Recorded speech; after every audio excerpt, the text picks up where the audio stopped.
예수님을 믿는다는 것은 성경에서 아주 다르게, 다양하게 표현하고 있습니다.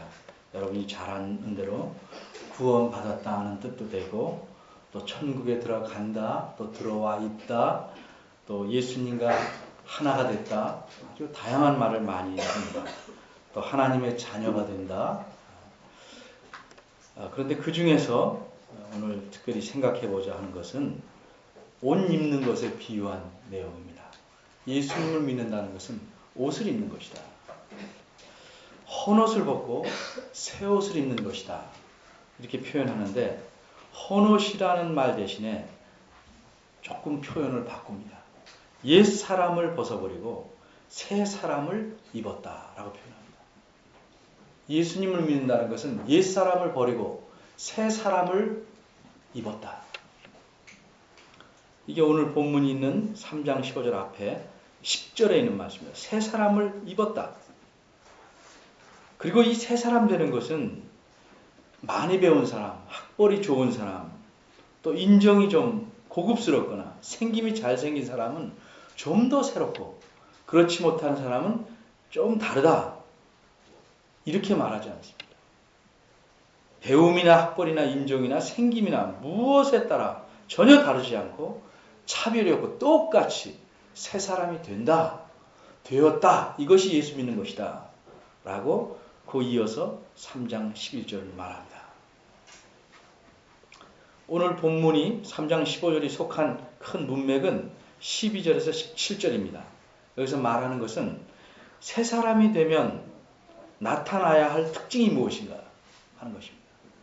새로운 삶의 모습이 어떤 것인가 하는 것을 말씀하고 있습니다. 그중 하나가 오늘 우리가 살펴보고자 하는 3장 15절에서 말씀하는 내용입니다.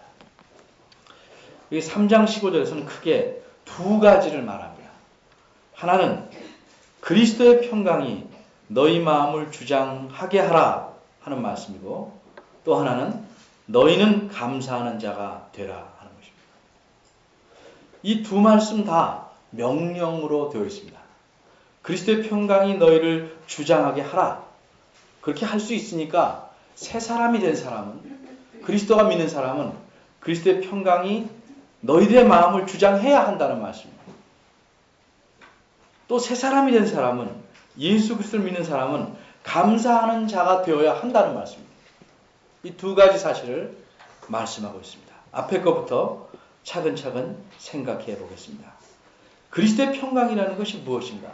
평강 하면 너무 거창하게 생각하지 마시고 평화, 평안함 이런 뜻입니다. 근데 이 그리스도의 평안, 그리스도의 평강이라는 것은 무엇인가? 이거는 아주 쉽게 말하면 마음이 누리는 평안입니다. 마음의 참 평안함을 누리는 것입니다. 이건 어떻게 해서 생기는 것일까? 이것은 성경 말씀의 가르침에 따르면 우리 사람은 하나님과 원수였는데, 죄를 져서 하나님과 원수였는데 그 하나님과 사이좋게 됨으로써 누리게 되는 마음의 평안입니다. 우리 초등학생들을 위해서 예를 하나 듭니다. 어떤 선생님을 막 놀리고 낙서하다가 마침 그 선생님한테 걸렸습니다.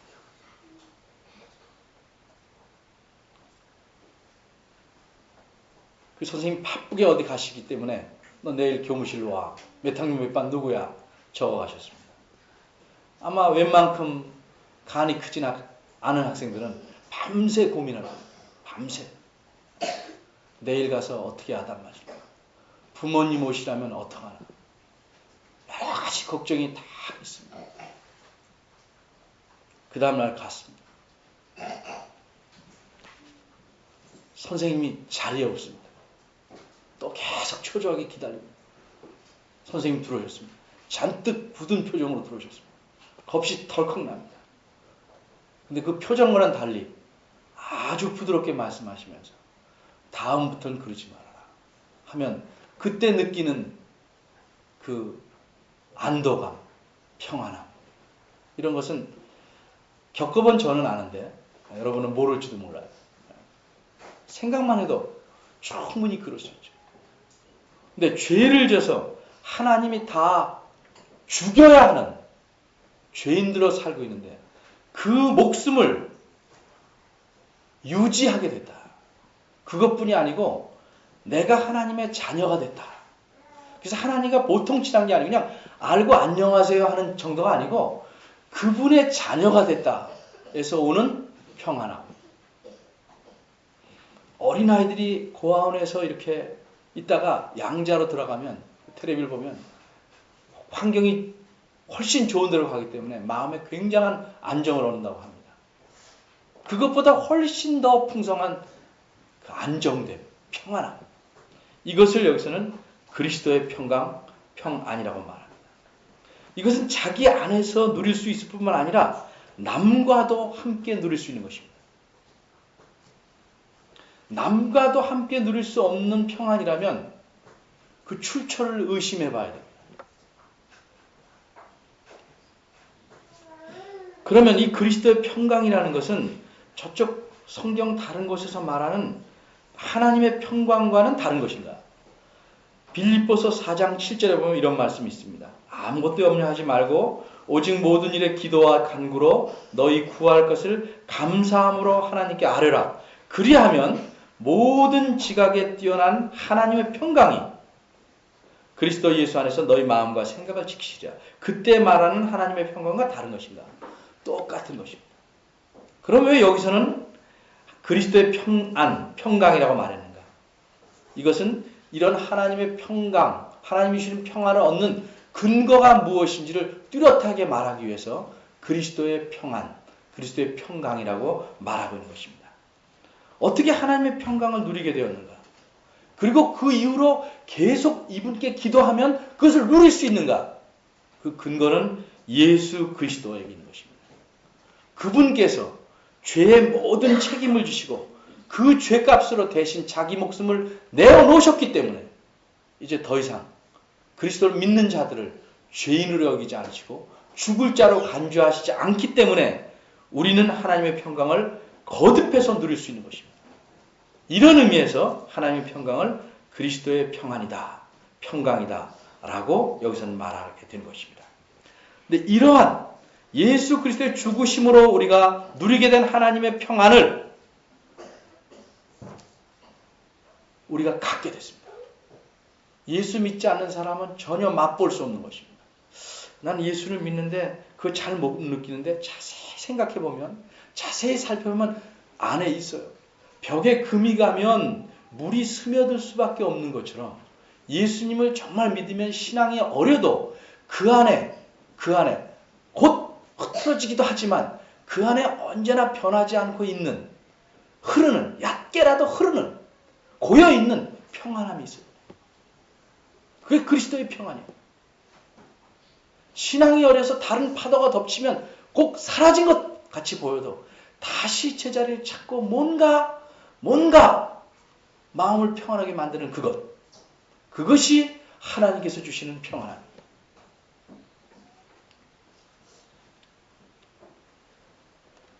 근데 그것이 너희 마음을 주장하게 하라. 전혀 그런 게 없다면 주장하게 하라 하실 수가 없습니다. 그게 안에 있기 때문에 그것을 가지고 주장하게 하라. 주장하게 하라. 이 무슨 말씀입니까? 이 주장한다는 말은 이 신약 성경 중에서 이 원어로 여기 딱 한 군데만 나오는 말입니다. 아주 독특한 표현입니다. 주장한다. 이는 게임할 때 경기와 연관되는 겁니다. 그 경기에서 주장이 되는 것이나 이런 뜻이 아니고, 그 주장이 아니고 경기에서 심판 노릇을 하는 것입니다. 심판. 이게 주장하게 한다는 말입니다.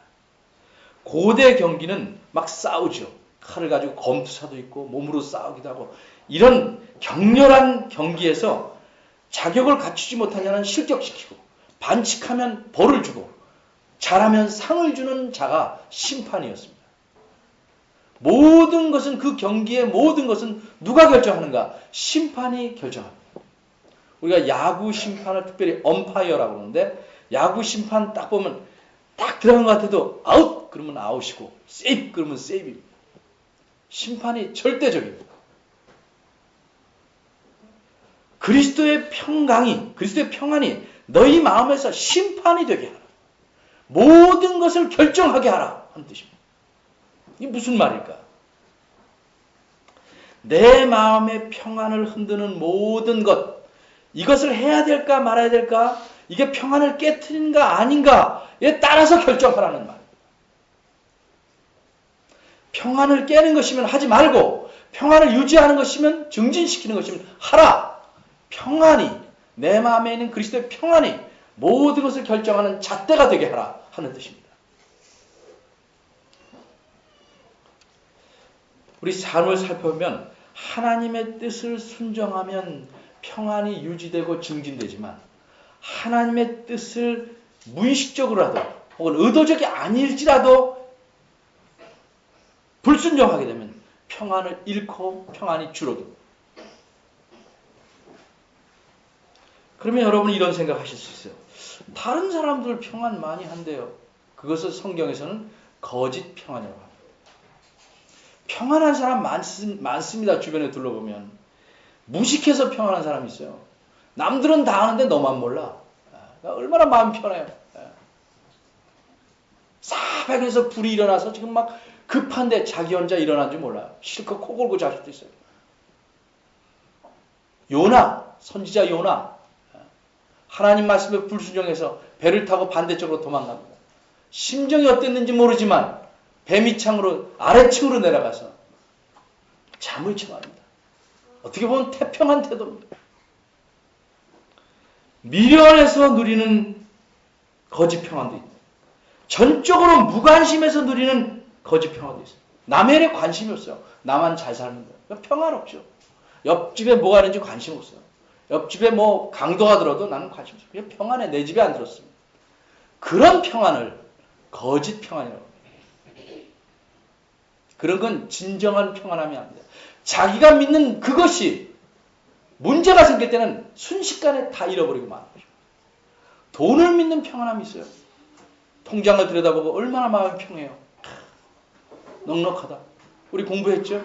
어리석은 부자처럼. 오늘 밤에 내 영혼을 데리고 가면 그것이 다 누구의 것이 될 것입니다.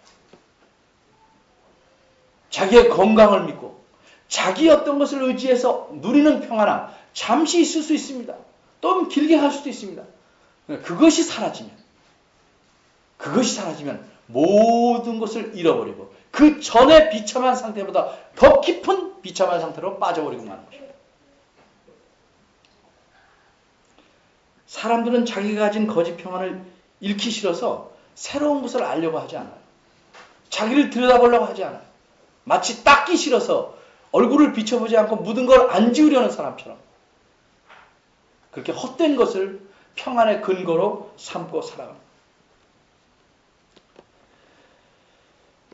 어떤 사람들은 이 마음의 평안을 좀 오해해서 또 이렇게 생각하는 사람이 있어요. 오늘 내가 이 일을 하는데 마음이 평안하냐? 그래, 좀 평안하네. 전혀 가책이 없네. 그럼 해야겠다. 이것 상당히 위험한 일일 수 있습니다. 그래서 다른 기준이 하나 더 주어집니다. 내가 평안을 느끼면 그것이 정말 하나님께서 주시는 평안이냐? 그거를 하나 더 균형 있게 볼 수 있는 방법이 하나 있습니다. 그것은 두 번째 말씀으로 이 평강을 위하여, 이 말 앞에 말하는 그리스도의 평강을 말합니다. 이 평강을 위하여, 이 말은 이 평강을 누리도록 너희가 한 몸으로 부르심을 받았다라고 말하고 있습니다. 무슨 말씀이냐면 교회란 것은 그리스도의 평강을 함께 누리도록 만든 곳이다 하는 뜻입니다. 교회 전체가 함께 평안을 누리지 않는 것이라면 자기 혼자 누리는 평안은 하나님의 뜻에 맞는 것이 아니요 하나님께서 온 평안이라고 할 수 없다는 뜻입니다. 교회는 한 마음으로 자라가는 거예요. 한 마음으로 성숙하는 것입니다. 한 몸으로 성숙하는 것입니다. 그래서 우리 서로를 표현할 때 지체라고 합니다. 지체. 그런데 지체 중에 어떤 한 지체가 성숙하지 않고 지체한다면 모든 사람에게 걱정을 끼칩니다.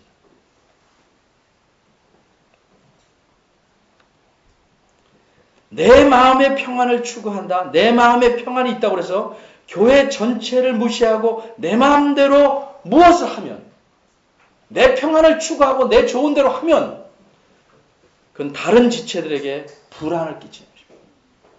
그래서 성숙이 더딥니다. 교회 전체적으로.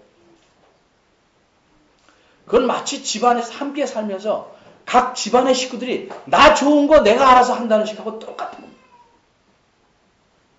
그럼 가정으로 정말 화목한 가정 될 수 없습니다. 오랜 세월 신앙 성숙이 늦은 이들을 가만히 살펴보면 특징이 하나 있습니다. 자기 판단을 굉장히 확신합니다. 그래서 자기가 옳다고 생각하는 것은 늘 고집부려서 합니다. 남을 별로 고려하지 않습니다. 그저 교회에 속한 사람으로서 함께 할 일을 하기보다는 내가 하고픈 대로 합니다. 내 시장 내가 키운다. 내가 가고 싶을 때 가고 말고 싶을 때 만다. 난 그래도 하나님과의 관계를 맺을 수 있다. 하나님은 그렇게 개인적으로 관계 맺게 하시려고 여러분을 교회로 모으신 게 아닙니다. 전체가 그리스도의 몸으로서 하나님과의 바른 관계를 맺기 위해서 여러분을 교회로 부르신 것입니다. 모든 교우들 안에 거하는 이 평강, 이것에 따라 움직여야 그게 그리스도를 믿는 사람들의 특징이 되는 것입니다. 두 번째로 생각해 볼 것은 또한 너희는 감사하는 자가 되라. 여기 왜 감사라는 말이 나올까? 평안을 유지하는 중요한 비결이 된다고 생각을 합니다. 평안을 유지하려면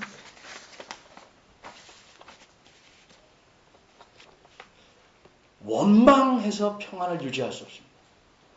평안과 감사는 따로 떨어져 있는 것 같긴 하지만 실상은 매우 밀접하게 연관되어 있습니다. 불평 많고 늘 불만이고 원망이고 원한을 풀지 못하면 당연히 감사할 수 없습니다. 그저 어쩌다 한두 번 감사하라. 나한테 좋은 것만 감사하라. 그런 뜻 아닙니다. 성경은 또 다른 곳에 말씀하면 여러분 잘 아는 구절입니다. 범사에 모든 일에 감사하라. 겉모양은 달라도 그 속에서 하나님께서 이 일을 맡아서 행하실 것임을 알고 감사하는 거예요. 외형적으로는 슬픔이고 고난이라도 이것을 위로하시고 잘 또 이끌어 가시고 지도하실 하나님을 생각하고 감사할 수 있는 것입니다.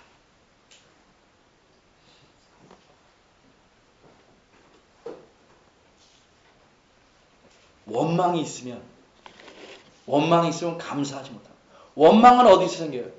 하나님께서 내가 베푸신 것을 놓치고 다른 사람과 비교합니다. 어린 학생들도 어려서부터 이상한 비교를 갖습니다. 자기는 2시간 공부하고 좋은 점수 맞길 바랍니다.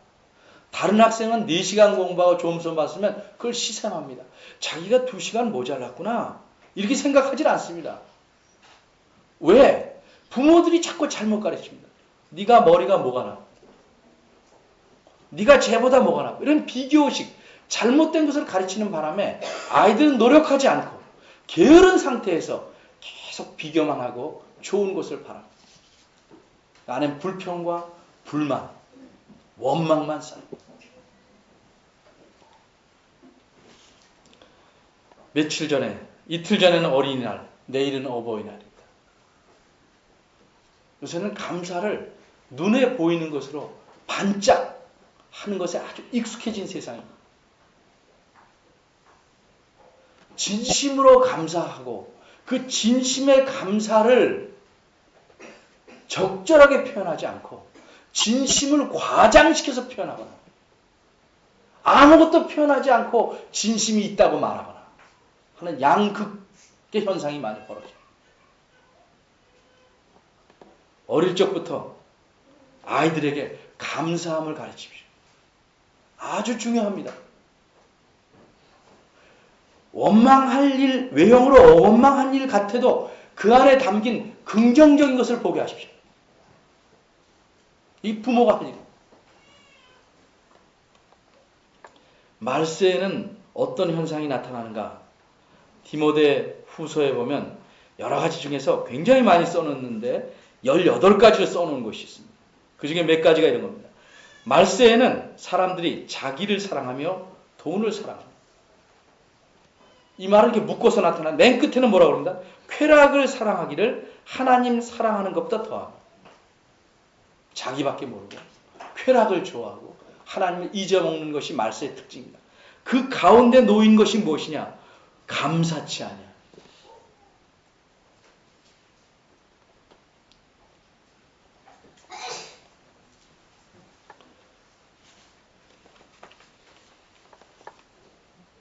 여러분 스스로 삶을 돌이켜 보십시오. 정말 내 안에 그리스도의 평안이 있어서 이 평안에 따라 내 삶을 움직여 가도록 애써봤는가? 이 평안을 잃지 않으려고 정말 애를 썼는가? 내 평안을 옆에 있는 이 사람과 함께 누리도록 힘써봤는가? 이 평안을 유지하기 위해서 감사하는 생각을 해봤는가? 감사한 일을 꼽아봤는가? 조용한 시간에 하루에 5가지씩만이라도 하나님께서 내게 베푸신 은혜, 다른 사람이 내게 해준 것, 이런 좋은 것들을 한번 되새겨 보십시오.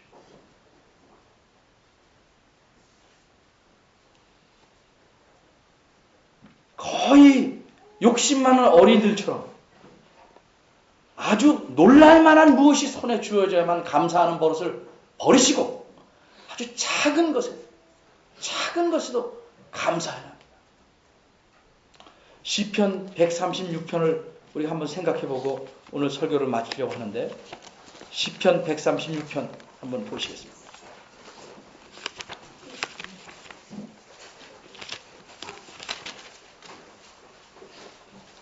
구약성경 902쪽입니다.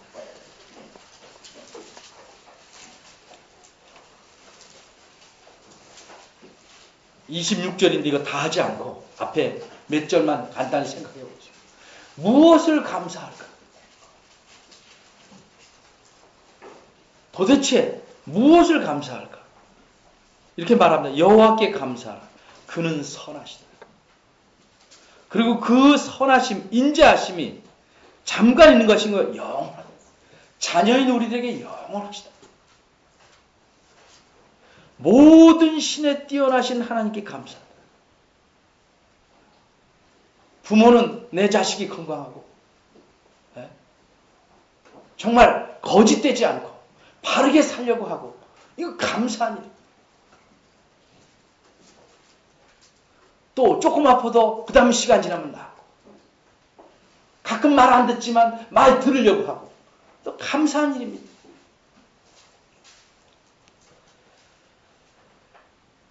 우리하고는 당장 관계없는 것 가지고 감사합니다. 5절에 지혜로 하늘을 지으셨어요. 그 감사. 이 파란 하늘, 때론 비도 오고 그러지만 비가 와서 황사도 없애주고 맑게 해주는 이런 일을 하시는 하나님께 감사해 주시는 거죠. 땅을 물 위에 바다도 있고 땅도 있고 큰 해도 있고 별도 있고 달도 있고, 이 모든 지으신 일, 해가 낮에 있게 하고 밤에 별과 달들이 있게 한 이런 하나님께 감사합니다. 옆에 있어주기만 해도 힘이 되는 가족, 남편, 아내,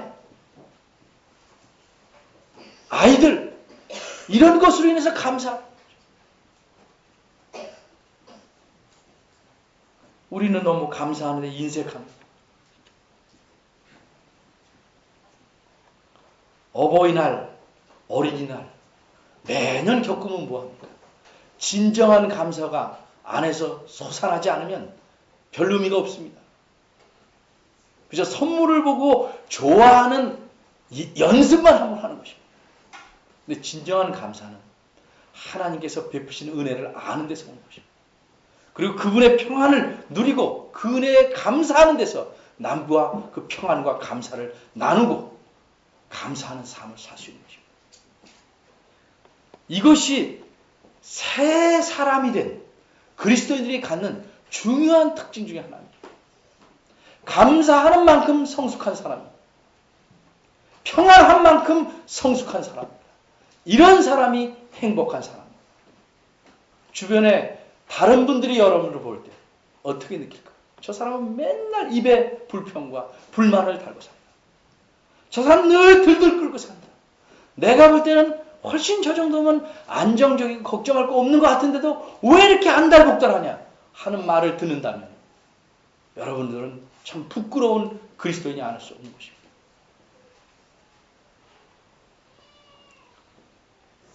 성경 말씀은 우리에게 아주 강하게 말씀합니다. 그리스도의 평강이 너의 마음을 주장하게 하라. 감사하는 자가 계속 되어라. 이것이 하나님께서 우리들에게 요구하시는 새 사람의 모습입니다. 기도하겠습니다.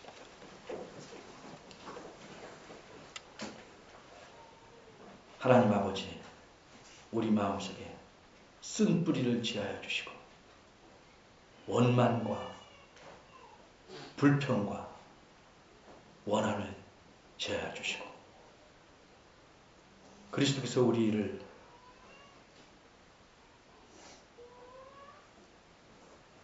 평안케 하시려고 하나님과 화목케 하시려고 자신의 목숨을 내놓으셨음을 기억하고 이 평안함을 붙잡고 늘 누리며 감사하는 삶을 사는 저희들 되게 하시옵소서. 그리스도의 희생으로 우리가 얻게 된 이 존귀한 평안을 잃지 않게 하시고 이 평안을 감사하며 살아가는 저희들 되도록 은혜 주시기를 바랍니다. 예수 이름으로 기도합니다. 아멘. 다 같이 일어나서 성경 2장 보시죠.